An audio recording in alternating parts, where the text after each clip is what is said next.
have some fresh maggots. Can you see them moving? These are the ones that we've actually hatched ourselves. So Shivan here has very sensibly put them into some maize, and then we're going to move these back down into the bay. We've got an empty bay ready for them.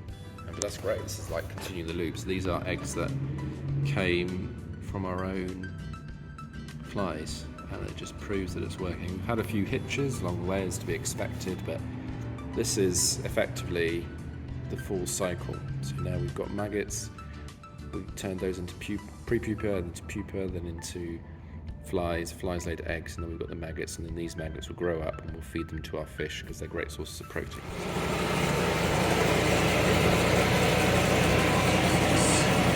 Guru is just sorting out the waste. It's market day, so he goes on his bike, collects waste, just over there, I remember seeing it. He's just getting rid of the plastic, comes out nice and shredded, and then that gets fed directly to the maggots. We store it in these barrels here. We're going to increase that, and we'll have lots of them. And they're over here because you get, we don't want them too wet, so we drill holes in the bottom, and then all the leakage, you don't want that just going over there because it attracts flies and things, so it just goes straight into the soil here, which is fine.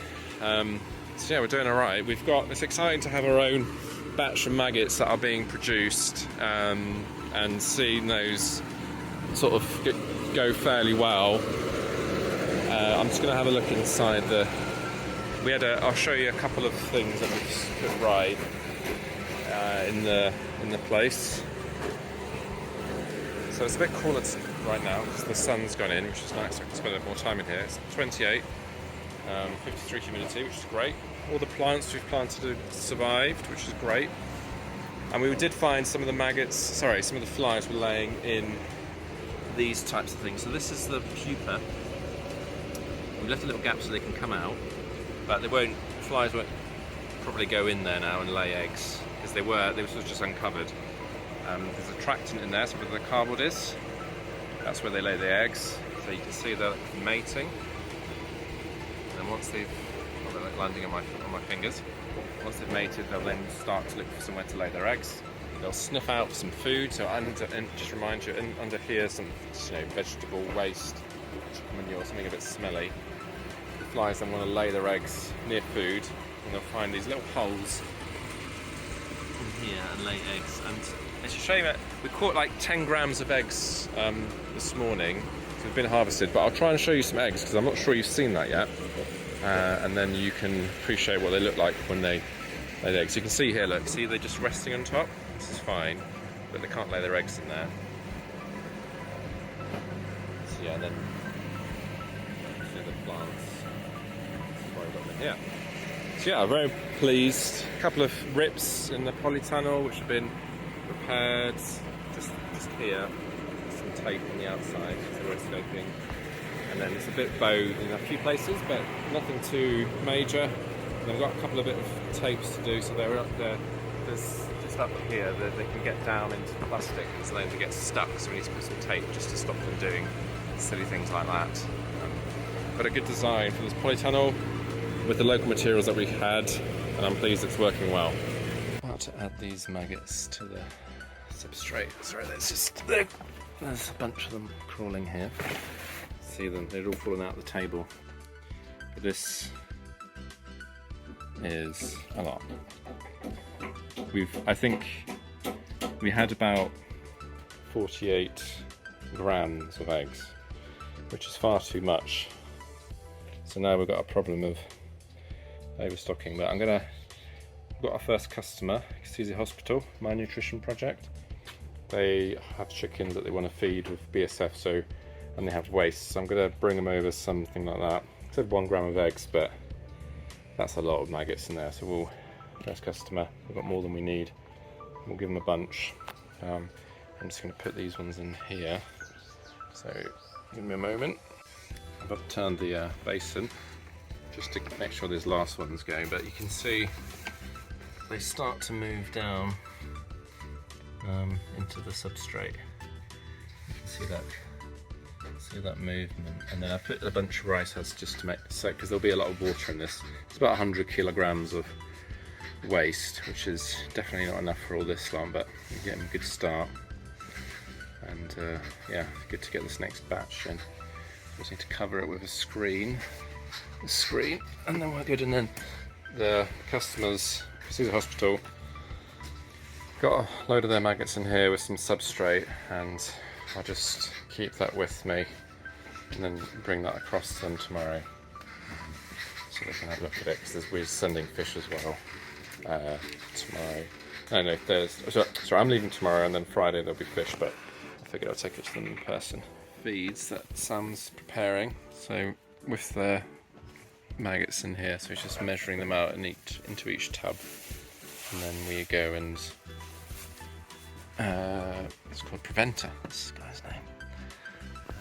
Put them into the ponds and feed them. It's just down there sorting out that bank, but you can see that the fish are doing alright. There's some movement in there, they're jumping, they're about to be fed. His name, Preventer, I think his name is, this dog. So cute. I didn't think I was ready to even look at another dog again after this heartache of having 2 taken from us. But this guy, look at him, good attitude. Love to take him and fatten him up, but I can't do that because I don't want him to get poisoned, and he belongs on site. It's not mine to take. But we will, maybe what I'll do is just try and bring some more bits and pieces for him to eat, because we need to get him nice and fat so he can be healthy. So Sam's just preparing the feed, that'll come down shortly. Yeah, it's going alright. Pond, there's a bit of a leak definitely there. It might have been better to put them into this pond, but the time, you know, started in this pond, putting them in happers, which is obviously quite a high stress event, and then we didn't have enough fish, so then we just shifted to one pond, but we didn't, you know, couldn't just move them. It would have been potentially lost more fish if we'd done that. So we are where we are. But this pond will be fine in a couple of weeks. It's only been a week. Today was the first day we increased the feed, so we're presuming a 10% growth, which is that's the growth rate we got in these other ponds, but we weren't doing a trial. And then on the 3rd week of increasing, we'll actually weigh them, sample them to see, and then we'll adjust accordingly. So yeah, we're getting a lot of orders there. We sent off 100 fish today to John to fry.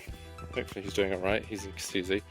That route is what we want to sort of fill out with vendors taking fish and then frying them at different places, and then that will really reduce our transport costs. Yeah. So sounds are picking up. Humphrey unfortunately is a bit poorly at the moment, so he's the main guy doing our sales, community outreach, that type of things. So he's out of commission, so there's that local market that we saw. I would have loved to have some fried fish there, but we're working on it. In a couple of weeks' time, maybe we'll try. There we go, to feed them.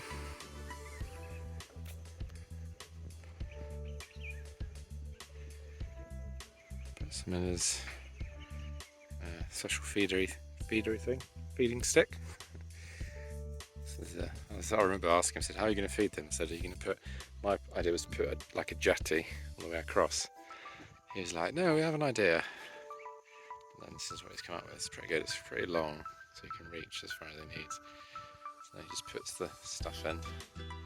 Could be maggots, could be commercial feed, and then he'll put them in. We hopefully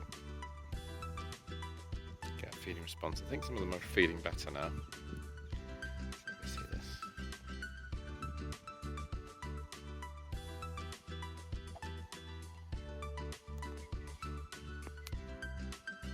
There you go. That one must be a no feed. There's a good angle for you to see the feeding response. You can see the moving around on the water. That's a good sign. Sam's just finishing this next lot.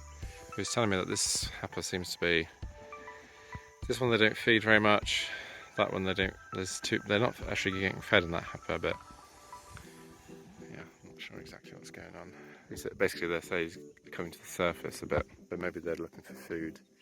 But they are he thinks they're gasping because I can see them. But yeah, the rest are eating anyway, so that's good. There we go.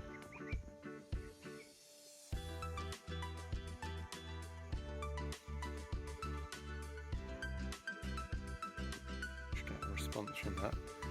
I'm just going around with the fuka, the hoe, just to sort of pad down a bit, and then just where it sticks up, it gets a bit uneven.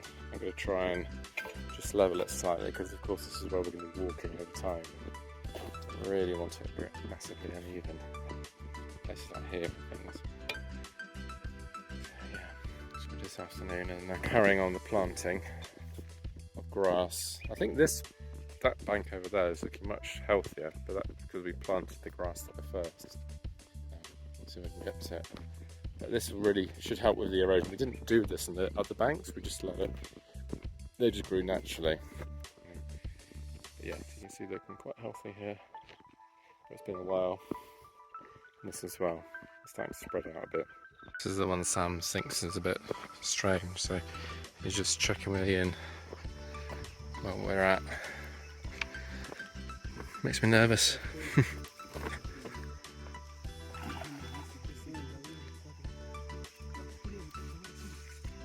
I would get in, but I've only got the one pair of trousers for me for 2 days, so can't really go in my underwear. It's not the done thing here.